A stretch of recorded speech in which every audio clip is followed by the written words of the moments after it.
You've heard the numbers on Civil War dead before: 620,000, 750,000, maybe even more. Whatever the number, each one of those numbers is a person who has a story, and a person whose death impacted others. And it should impact us today as well. You may have heard the story of Bayard Wilkeson, a young artillery battery commander at the Battle of Gettysburg. He was put in an exposed position, his guns were fired upon, and he would be wounded in the leg. He will complete the amputation of his leg himself after applying a tourniquet, carried by members of his unit to a hospital in the rear near Barlow's Knoll at Gettysburg. He would expire there at the almshouse. A few days later, Bayard's father, Samuel Wilkeson, working for a New York newspaper, showed up in Gettysburg and came upon the body of his son.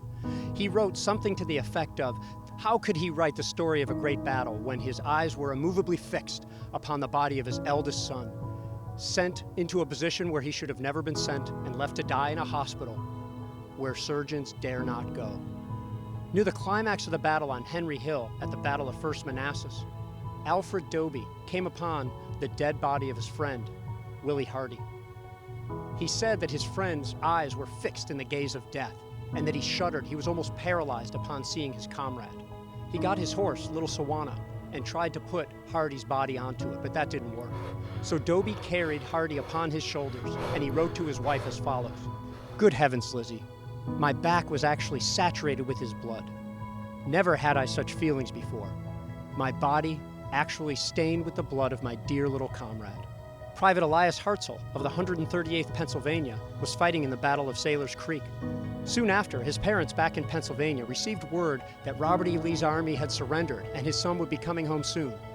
Only after that did they learn that their son had been killed in the Battle of Sailor's Creek, right before Robert E. Lee's surrender.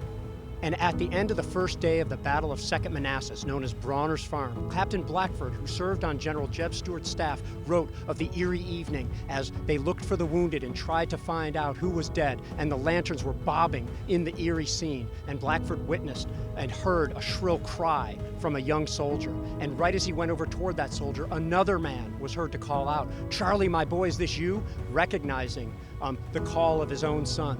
And as soon as his son, Charlie, recognized his father, he was quick to step in and say, "Father, I'm not wailing because my leg was broken. I am crying because when I tumbled into this ditch, I landed on a nest of hornets, and they have been stinging me ever since.